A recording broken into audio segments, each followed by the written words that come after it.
If nobody knows who you are, no one knows what you're working on, nobody has any clue who you are, unless you've got something that has never been done before. I actually told somebody recently, it was somebody I worked with who wants to get more into games seriously, and he's like, well, what?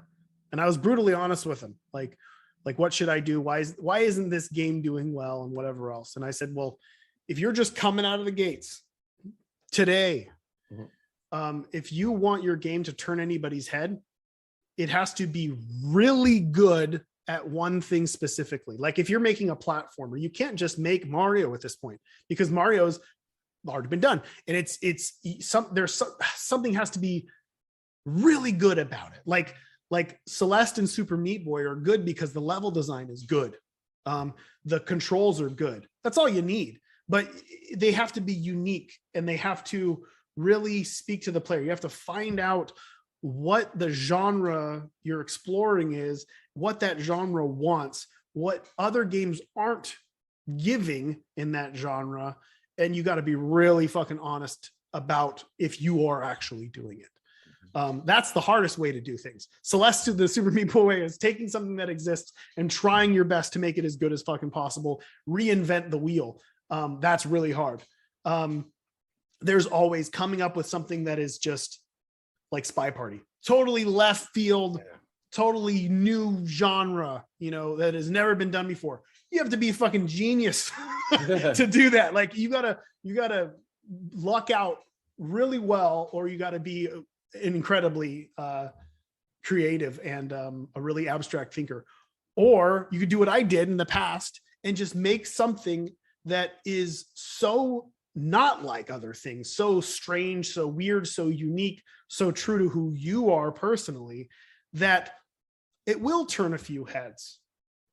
It will, at least in passing, even if the game is mediocre, it will be like, oh, that's kind of an odd experience that I'm not experiencing right now in the mainstream. That's the easiest way to do it. The easiest, people are they're so stuck in these little boxes of like what you should and shouldn't make, what you should and shouldn't explore, what's acceptable, what's not, what the standards are for whatever else, that a lot of people kind of just do the same goddamn thing. And they can think that they're doing the most unique thing in the world, but it is just the same damn thing. And I think it's easier than people realize to do something that is really different and odd. And even if it's just aesthetically, even if it's just theme or whatever else, as long as you've got a functional game that's pretty fun to play, you can make something really odd that will get a lot of attention. And then the last one is the most rare, and that's just going viral. Well, it's like Goat Simulator, Five Nights at Freddy's sort of stuff. The stuff that just you would never fucking know. You would never ever predict that would do well, and it does, and it just explodes. And there's no way to predict that. But a lot of people are really going for that dice roll of like, who would have known? But for the most part, you look at games like Slay the Spire. Like I could tell you right now that game was going to be successful from the get-go. And why? Because it's riffing off of Magic. It's riffing off of Magic the Gathering, and it's doing it really well. It's like riffing off of, this is another thing to explore too when you're thinking about game design.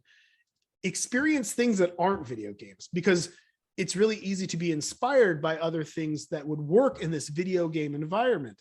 And there's a lot of board games, a lot of physical spatial games, a lot of movies, a lot of music that explore different things artistically that might actually be a really great asset for you to think from that perspective in video games and kind of abstract, the uniqueness of it. Because when you think about like movies and stuff, movies are and music, so all over the place. Games aren't really all that over the place. They're kind of still right here. And for whatever reason, people just accept that movies can go all these different directions. And be super unique and super off-putting, or even bad and make you feel bad in a way, but in video games, it's just not, do that. So I just think there's a lot of ways to explore different mediums in video games, that there's a lot of room. There's a lot of room for improvement, I guess I should say. You just gotta really, you gotta let yourself go loose, and you gotta like let go of all of the things that you grew up with and all the things that you assume are correct to do. And you kind of got to make these kind of weird mistakes and experiment within those unexplored areas in order to learn yourself, and also make something that simply hasn't been done or is unique, because it just will feel like a unique experience. So